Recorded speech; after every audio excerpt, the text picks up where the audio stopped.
Selam aleikum wa rahmatullah. Aleikum selam vlla Olsi. Faleminderit shumë që jeni me ne në radar si gjithmonë për të folur për atë që ka të bëjë me zhvillimet globale, si njohësi mirë i fushës që jeni. Faleminderit shumë që jeni me ne gjithmonë. Faleminderit për ftesën. Besoj që e keni ndjekur me interes zhvillimet e fundit që lidhen me SBA-n pas aksionit që ndodhi në Venezuelë, që ne diskutuam së bashku herën e fundit. Tashmë duket se ka sinjale drejt një aksioni të ri në Iran. Si e keni parë ju këtë? Tani administrata Trump si një administratë ekstremiste zioniste që është, i ka vënë vetes si detyrë që të imponoj në planetin ton rendin e saj botror dhe që zionistët amerikanë të imponojnë këtë rend botror atyre u duhet që të mundin regjimet kundërshtare të hegemonisë amerikane. Për personat që janë student të shkencave politike dhe të historisë, ata e dinë që amerikanët pas rënies së Bashkimit Sovjetik në vitin 1991 dhe luftën e parë kundër Irakut, nisën atë që presidenti George Bush plaku njoftoi në 11 shtator të vitit 1991, që është rendi i ri botror apo The New World Order. Në këtë rendin e ri botror, ku idet e këtij rendi janë dhënë pak a shumë nga Samuel Huntington në librin e tij për përleshje e qytetërimeve, amerikanët parashikonin që ata do të bënin luftra kundër qytetërimeve që nuk i bindeshin Amerikës, dhe Huntingtoni cilëson si qytetërimet më kundërshtare të perëndimit që ai e përshkruan si judeo-kristian, ishte qytetërimi islamik, qytetërimi ortodoks dhe qytetërimi kinez. Presidenti Trump, që kur ka ardhur në zyrë në janar të vitit 2025, dhe për ata që ndjekin politikën amerikane e dinë që ai është pengi i lobit që fut në Amerikë, se është ky lob që edhe e financoi dhe e zgjodhi. Ai ka vënë vetes detyrë që të vendosi rendin e tij botror, dhe ky rend botror do të dominohet nga dhuna dhe terrori i ushtrisë amerikane. Herën e kaluar ne folëm për luftën në Venezuelë. Qeveria e Venezuelës u rrëzua nga që ajo ishte miqësore, sigur tha edhe sekretari i shtetit Marco Rubio, ishte miqësore me Kinën, Rusinë edhe Iranin, dhe Trumpi kreu krimin e luftës dhe aktin terrorist duke dërguar forcat speciale amerikane dhe rrëmbyer presidentin Nicolas Maduro dhe kërcënuar Venezuelën me bombardime nëse ato nuk i bindën atyre. Dhe guri tjetër i shahut në këtë luftën globale që amerikanët bëjnë është Irani. Tani Irani përbën disa probleme për të diktaturën botrore amerikane. Në aspektin ekonomik, Irani, sikur Venezuela, ishin furnizuesit kryesor me naftë të Kinës. Se për personat që e dinë filozofinë politike të presidentit Trump, është që ai do ta kthej Amerikën në xhandarin ndërkombëtar, pak a shumë sikur ka qenë Britania në shekullin e 19, dhe përveç se do të kërcënoi dhe poshtëroi qinjet e tij me kërcënimet që ne po shohim që po bën kundër Kanadas, Meksikës, Kolumbisë, Danimarkës, Italisë, Francës dhe të tjerë, ai hallin se Irani e ka se Irani duke i shitur naftën Kinës nafta iraniane e mban ekonominë kineze që të prodhoj sa më shumë. Ja që armiku final për mendjen e presidentit Trump është Kina. Pse është Kina? Nga që Kina është fabrika e botës. Dhe Trumpi është pak a shumë për ata persona që janë mosha ime, që mbajnë mend fjala bie Shqipërinë e viteve 90, nëse dikush kishte një biznes, do të vinin gangsterët dhe do të vinin gjob që t'jepi atyre haracin, dhe po doje t'ishe i pavarur ata do të vrisnin. Dhe kjo është sjellja që Trumpi po bën me botën dhe në veçanti me Kinën. Dhe Irani përbën problem sepse Irani është aleat i Kinës, i shep Kinës naftë, po përveç kësaj, Irani ka edhe probleme të tjera për gjeopolitikën izraelito-amerikane. Irani është vendi i fundit që ka ngelur pa u rrëzuar në botën islamike dhe që akoma hapur mbështet Palestinën.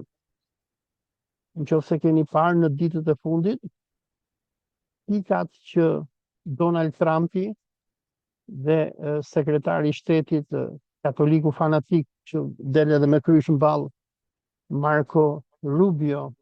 po i vëjnë Iranit, është që një, Irani nuk duhet të ketë fare program nuklear. 2, Irani duhet të shkatroj raketat e tija të cilat përcënojnë Izraelin. 3, Irani duhet të lejoj të ashtë quajturën opozit, apo më saktë diversantët dhe grupet diversioniste që duan të rrëzojnë Republikën Islamike dhe ta kthejnë Iranin në një shtet zionist dhe anti-islam, duhet i toleroj ata. Dhe pika e 4 që Amerikanët kërkojnë nga Irani, që nuk po mbien mend tani, pika e 4 ka të bëjë me faktin që Irani nuk duhet të sponsorizojë më grupet terroriste. Ka do të thotë si përkthehet në shqip fjala grupet terroriste nga amerikanët, përkthehet rezistencën palestineze. Sepse Irani financon të gjitha grupet që bëjnë luftë për të mbrojtur xhamin Aksa dhe për të shliruar Palestinën nga pushtimi izraelit. Dhe Irani i bën këto 4 gjëra. Edhe pse qeveria iraniane me ministrin e saj të jashtëm Araxhin në ditët e fundit i kanë çuar mesazhe amerikanëve që ne nuk duam të zhvillojmë bombën nukleare, amerikanët vazhdojnë që t'i bëjnë presione Iranit në atë që quhet pozita maksimaliste, dhe amerikanët po e kërcënojnë Iranin me luftë në qoftë se Irani nuk i bindet diktatit amerikan. Çfarë po bën sot presidenca e presidentit Donald Trump? Është pak a shumë e njëjta gjë që bënte Britania në kohën, apo Anglia në kohën e perandorisë osmane. Por shikuesit e kanalit tuaj do të jap një shembull. Në luftën ruso-turke të vitit 1877, kur osmanët u mundën nga rusët dhe britanikët thrasin Kongresin e Berlinit, një nga rezolutat e këtij kongresi të Berlinit, përveç ishte kërcënimi që rusët i bëjnë, britanikët i bëjnë rusëve, dhe nuk i lejnë ata që të marrin nën kontroll Bullgarinë dhe Stambollin, por i shtyn mbrapa. Një nga pikat e Kongresit Berlinit ishte që osmanët duhet t'i dorëzonin Malit të Zi dhe Serbisë, qytetat apo zonat e Plavës dhe të Gucisë. Në atë kohë Sultan Abdulhamidi krijon lidhjen shqiptare, nuk ishte shqiptare, por kështu e njohin shqiptarët, lidhjen e Prizrenit, ku hoxhallarët dhe myftilerët e Tetovës, e Prizrenit, e Dibrës e tjerë, shpallin gatishmërinë e tyre për të hyrë në luftë, për të mbrojtur Plavën edhe Gucin dhe për të mbrojtur edhe sultanin edhe perandorinë osmane. Si pasojë e lidhjes së Prizrenit, britanikët i thonë Osmanëve, ok, meqense shqiptarët do luftojnë për mbrojtjen e lidhjes e Plavës edhe Gucit, atëherë duhet që ti dorëzosh Mali të Zi, Tivarin edhe Ulqinin. Është një libër nga ambasadori britanik që ka qenë atëherë në perandorinë osmane, Edward Creasy, dhe ai thotë që kur i kërkuam Sultan Abdulhamidit që të dorëzonte Ulqinin edhe Tivarin, Sultan Hamiti refuzoi ta bëjë këtë. Dhe ne ç'a bëm? Ne çuam flotën britanike në Dardanele dhe shkova dhe kërcënova sultanin. I thash, nëse ti nuk i jep Malin të Zi, Tivarin edhe Ulqinit, ne do bombardojmë dhe do djegim Stambollin. Edhe në këtë mënyrë ai e detyroi Sultan Abdulhamidin që t'i urdhëronte shqiptarët që të tërhiqeshin dhe të lejonin malazezët që të merrnin Plavën, Tivarin edhe Ulqinin. Në gjuhën diplomatike të shekullit të 19, kjo quhet si gunboat diplomacy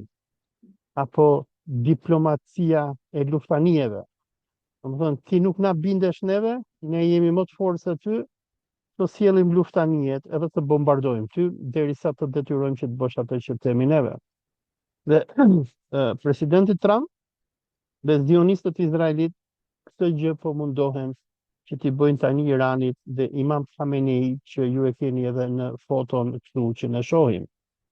Është pak a shumë një përsëritje e Kongresit të Berlinit të vitit 1878, ku fuqitë anglo-zionisto-amerikane kërcënojnë popujt dhe shtetet myslimane që t'i binden diktatit të tyre. Por nëse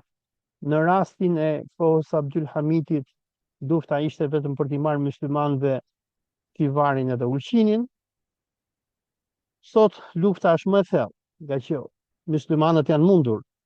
Myslimanët nuk janë më në Ballkan, ne shqiptarët që jemi thjesht minoritar aty, nga që pushtetin e kanë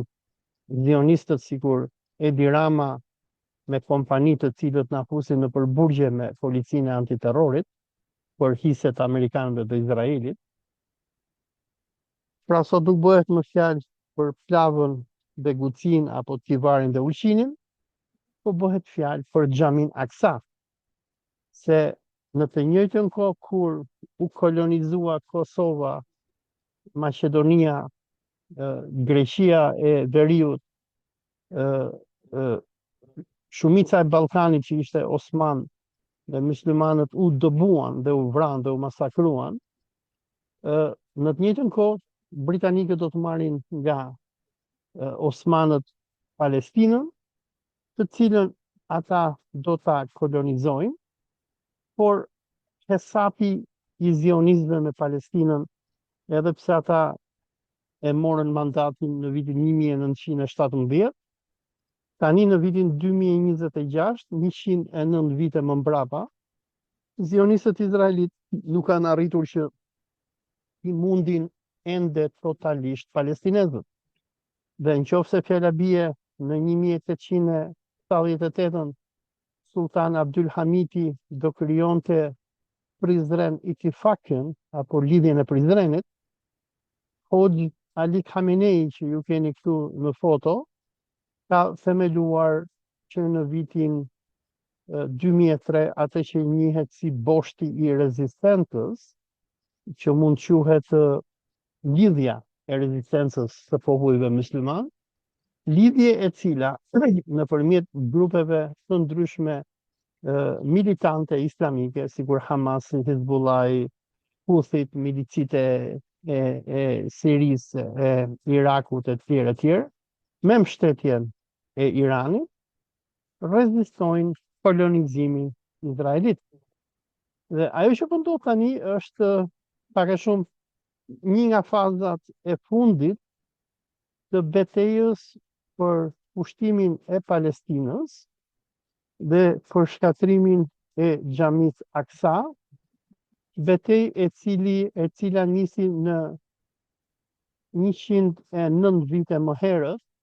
në një kohë kur unë edhe ti nuk ishim akoma në planetin Tokë,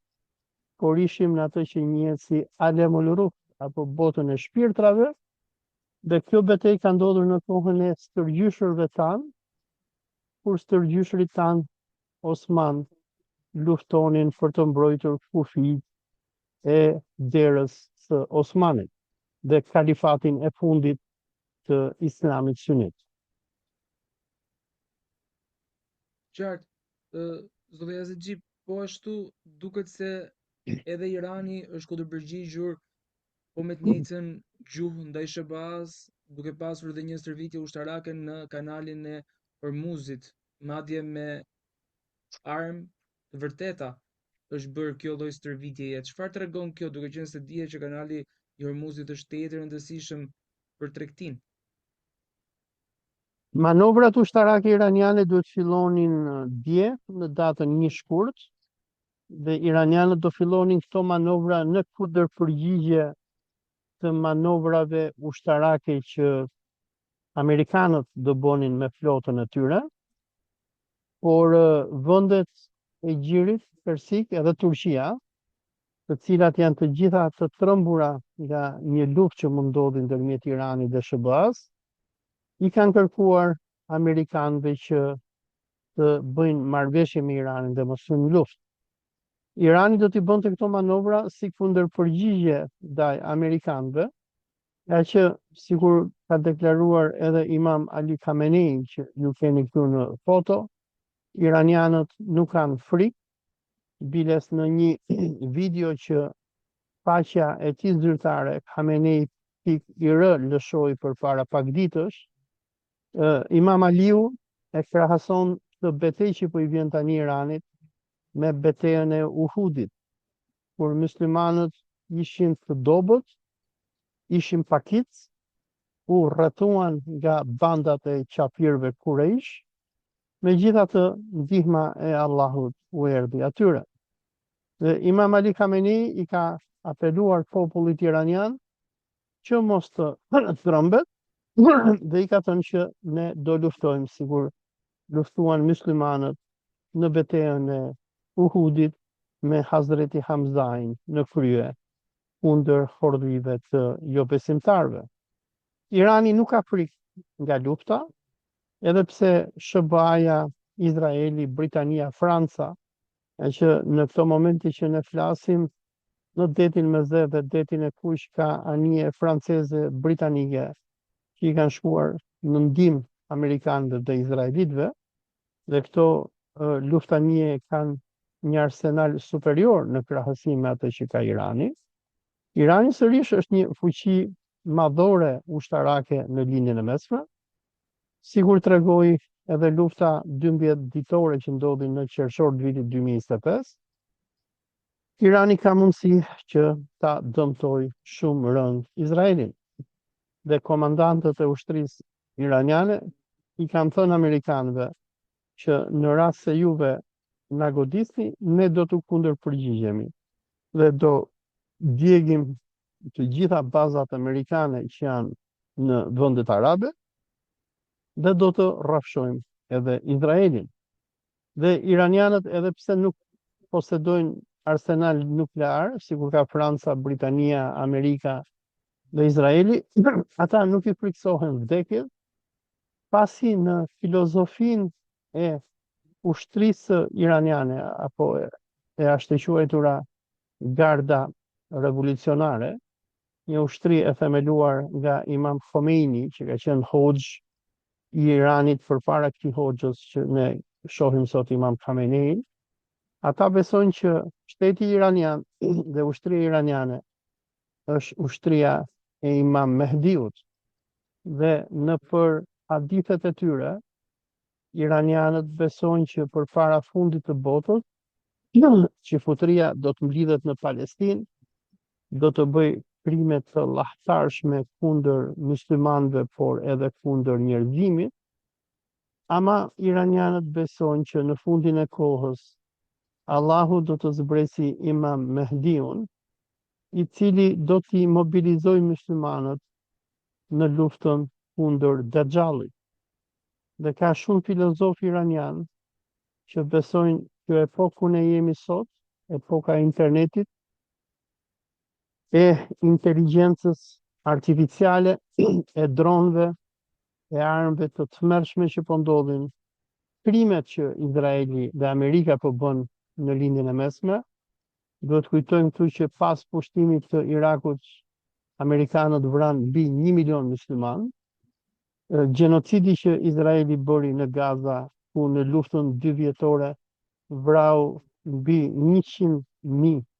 musliman dhe gjymtoi gjysmë milioni njerëz. Të gjitha këto llahthari që ne po shohim, apo sikur ka treguar një studim i Universitetit Brown në SBA, pas nisjes së luftës së dytë kundër Irakut në vitin 2003, amerikanët dhe izraelitët kanë vrarë në të gjithë botën muslimane rreth 4.5 milion njerëz, duke futur këtu vende që nga Afganistani, Pakistani e deri në Libi. Dhe të gjitha këto krime të llahtarshme, sipas iranianëve, janë shenja të asaj që njihet si ahirul zaman, apo fundi i kohës, ku në hadithet e kësaj periudhe besohet që do të vi ajo perandoria e Dajjalit, apo ajo që të krishterët e quajnë si perandoria e antikrishtit, i cili do të bëj masakra të papara kundër njerëzimit. Por iranianët, me besimin e tyre, që ata besojnë që janë ushtria e Imam Mehdiut, ata nuk i friksohen luftës me amerikanët, nga që ata besojnë që edhe nëse vriten në këtë luftë, ata do të shkojnë shahid, do shkojnë në xhenet tek Allahu,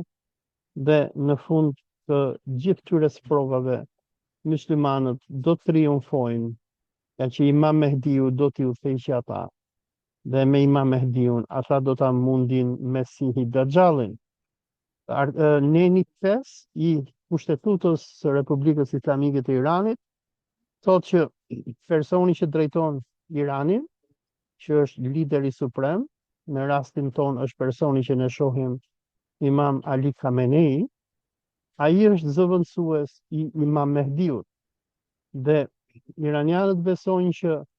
në momentin që Imam Mehdiun do ta sjellë Allahu në tokë, që do të udhëheqë ushtritë e Islamit, Khamenei apo kushdo që të jetë udhëheqës i Iranit e ka me detyrë nga ana e Kushtetutës së Republikës Islamike që duhet japi dorëheqjen dhe pushtetin e gjithë komunitetit musliman botëror duhet ta ketë Imam Mehdiu. Ky besim apokaliptik i iranianëve shkon paralel me besimin që kanë zionistët që fut, njerëz sikur Benjamin Netanyahu, Ben Gviri e të tjerë besojnë që është detyrë e tyre që ti shfarrosin muslimanët dhe të bëjnë atë që në Bibël ata njohin si Armagedon, nga që ata besojnë që duke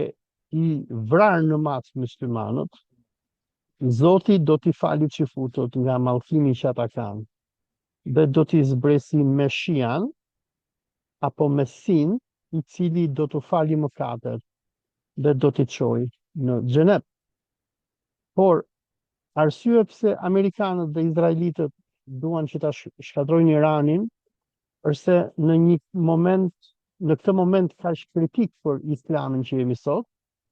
ku muslimanët nuk e kanë më kalifatin e tyre Osman, i cili u zhduk në shekullin e 20,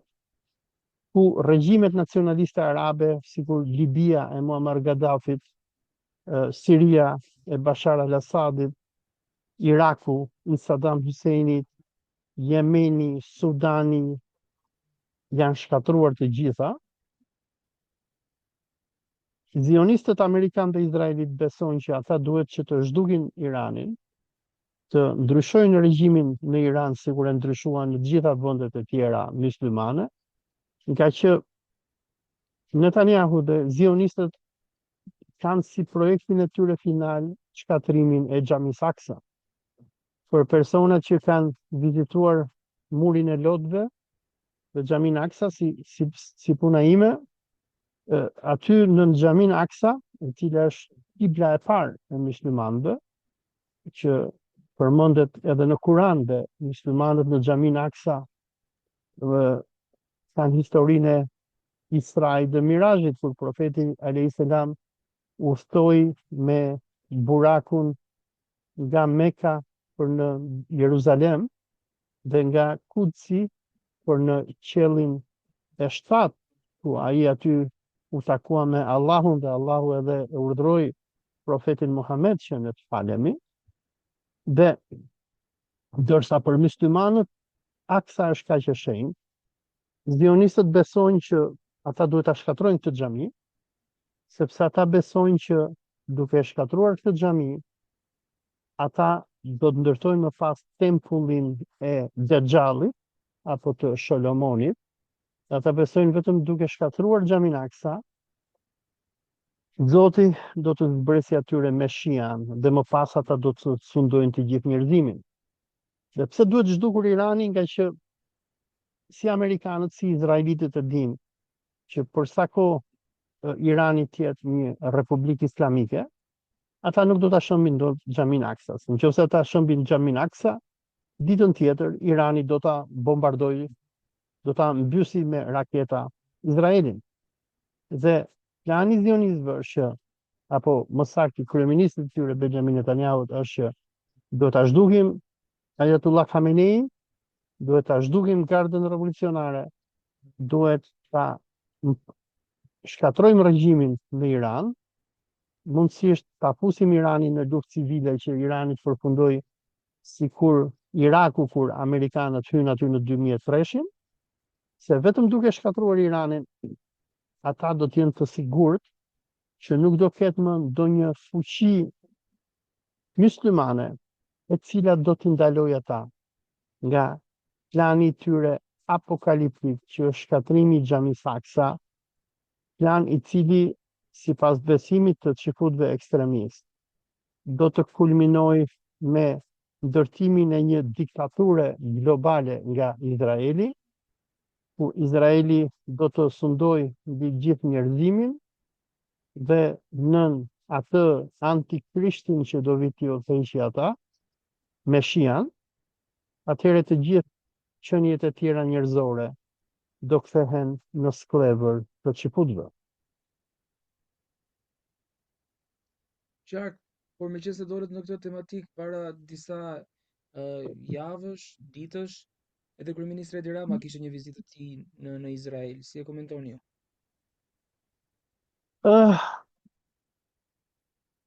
Vizita e Edi Ramës në Izrael është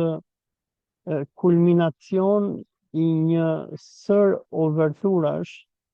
që regjimi i rilindjes së Edi Ramës ka bërë ndaj Izraelit.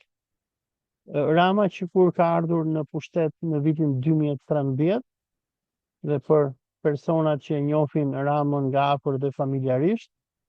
është një person me një urrejtje të paparë për Islamin dhe muslimanët, dhe ai që kur u soll në pushtet nga mafia zioniste e sorosistëve, ai ka bërë në Shqipëri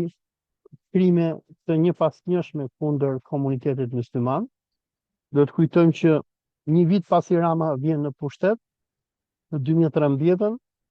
ai do themeloj policinë e antiterrorit, e cila është pak a shumë një lloj Gestapoje kundër muslimanëve, ashtu sikur Gestapo apo vapen SS persekutonin çifutët në Gjermaninë hitleriane, edhe policia antiterrorit në Shqipëri bën të njëjtin gjë. Në vitin 2014-15 në regjimin e Ramës ne do kemi arrestimet më të mëdha të besimtarëve dhe hoxhallarëve musliman në Shqipëri që nga koha e Koçi Xhodës dhe Enver Hoxhës. Në vitin 2016 Rama do të bëj bastisje masive në gjithë Shqipërinë, kur ekipi i Izraelit do të vijë që do luaj futboll në Shkodër në nëntor të vitit 2016, ku regjimi i Ramës do të arrestojë mbi 150 besimtarë në gjithë vendin. Dhe, domethënë, Rama që kur ka ardhur në pushtet ka ndjekur një agjendë shumë anti-islamike. Kjo agjendë, përveç persekutimit të muslimanëve shqiptar, burgosjes së tyre, survejimit, konfiskimit të pasurive, shkatrimit të karrierës tyre, etj., ka shkuar në paralel edhe me shkatrimin e marrëdhënieve të Shqipërisë me botën muslimane. Kur Rama vjen pushtet, 3 vite më mbrapa në 2016, ai në Shqipëri do të strehoj mujahidinët iranian, 3000 veta, të cilët do të ndërtojnë një kamp paramilitar në Manës, nga i cili kamp do të drejtohen sulme terroriste kundër Iranit në koordinim me Mossadin izraelit. Pas sjelljes së mujahidinëve në vitin 2018 me kërkesën direkte të Benjamin Netanyahut, Rama do të dëbojë nga Shqipëria ambasadorin iranian, ndërsa 4 vite më vonë, në vitin 2022, me justifikimin e sulmeve kibernetike,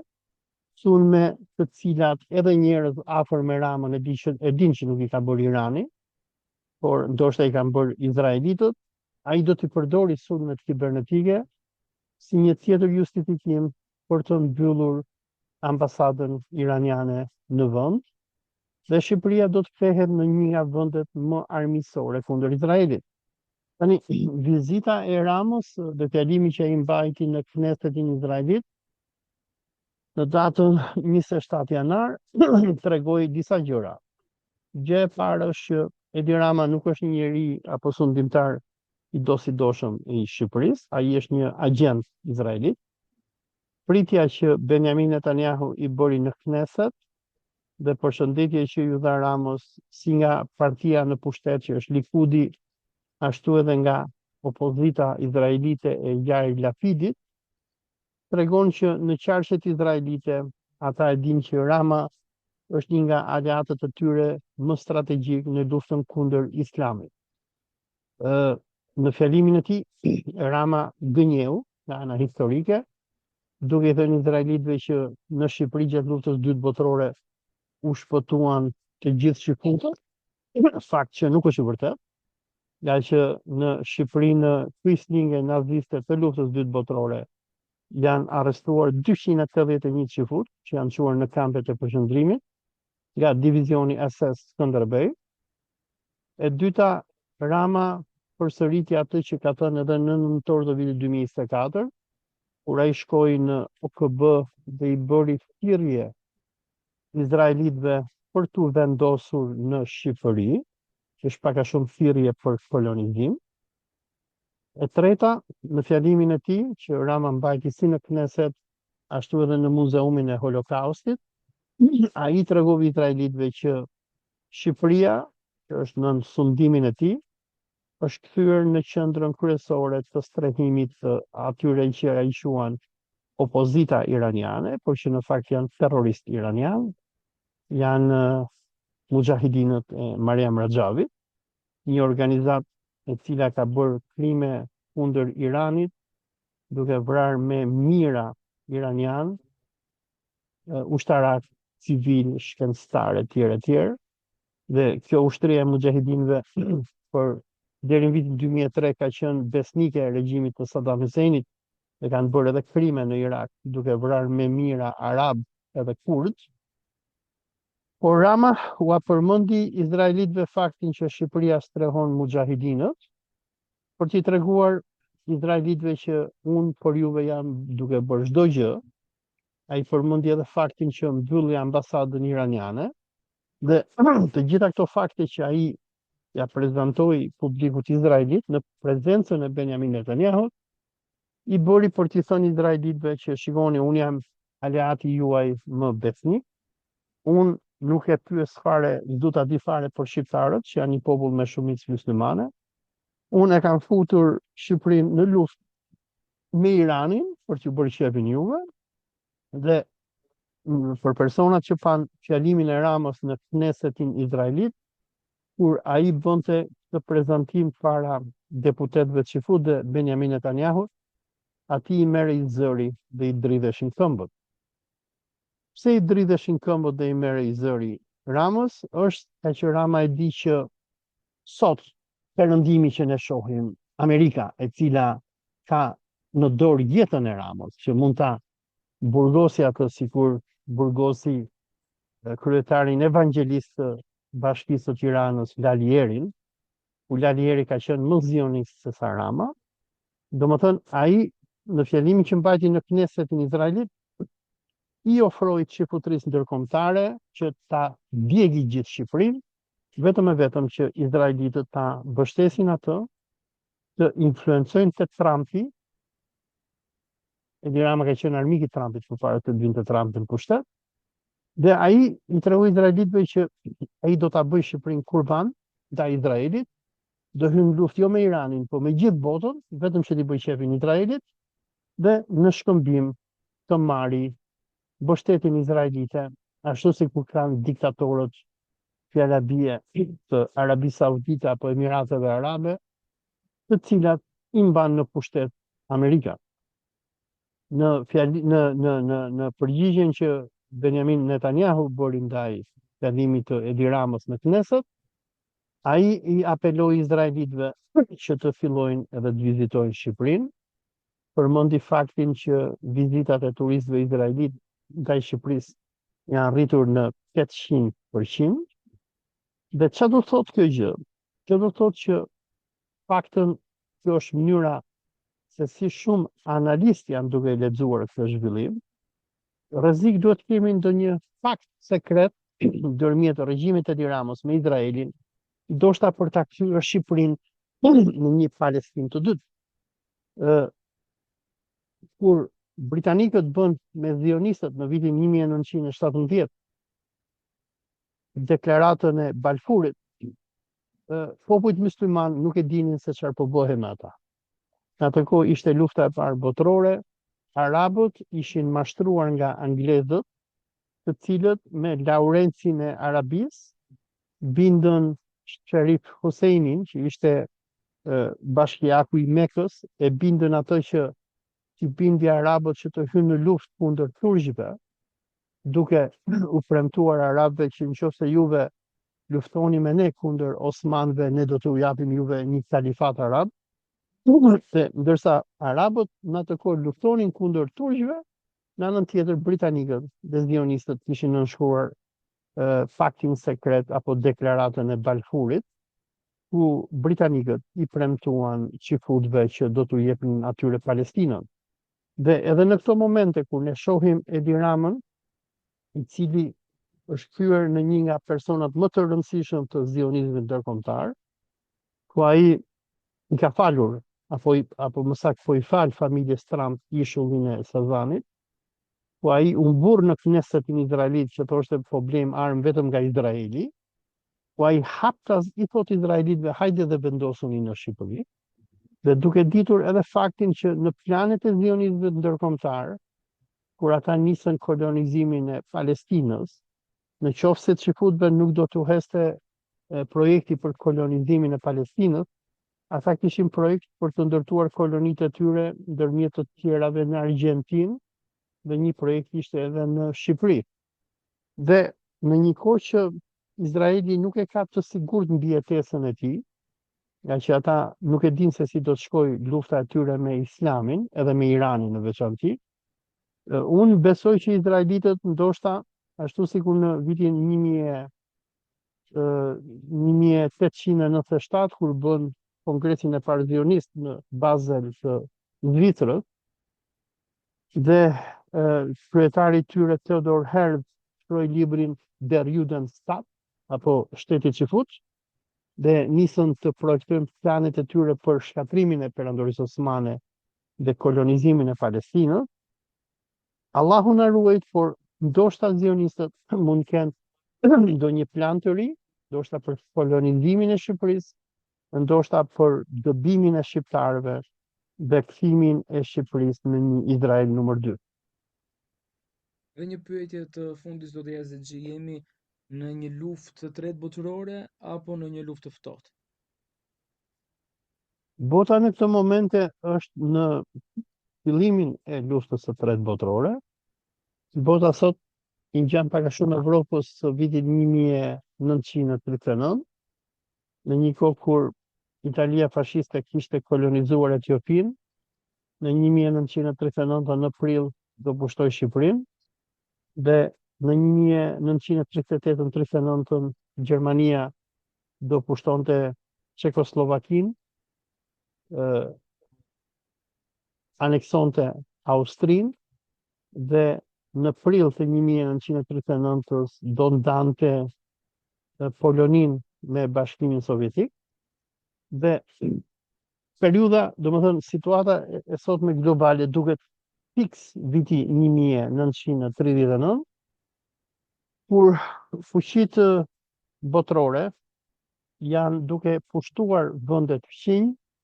duke sulmuar, shkatruar regjimet që ata nuk i duan, dhe në qoftë se Amerika do të sulmoj Iranin, dhe sikur Imam Ali Khamenei paralajmëroi sot dje, që tha nëse amerikanët do të na sulmojnë, atëherë do të kemi një luftë rajonale. Nëse presidenti Trump vazhdon me premtimin e tij që do të aneksojë Groenlandën nga Danimarka,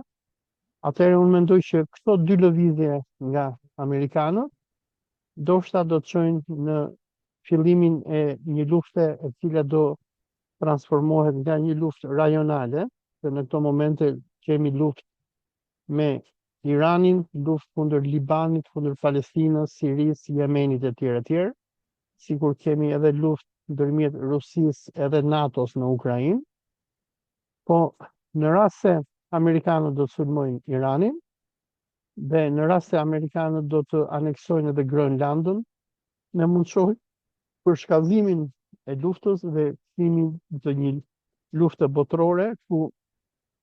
shtetet dhe fuqi të ndryshme do të luftojnë për krah gjithë globit kundër njëri tjetrit. Qartë. Zotëri Zexhi, faleminderit shumë që jeni me ne, kënaqësi si gjithmonë. Faleminderit për intervistën. Selam aleikum wa rahmatullah. Aleikum selam.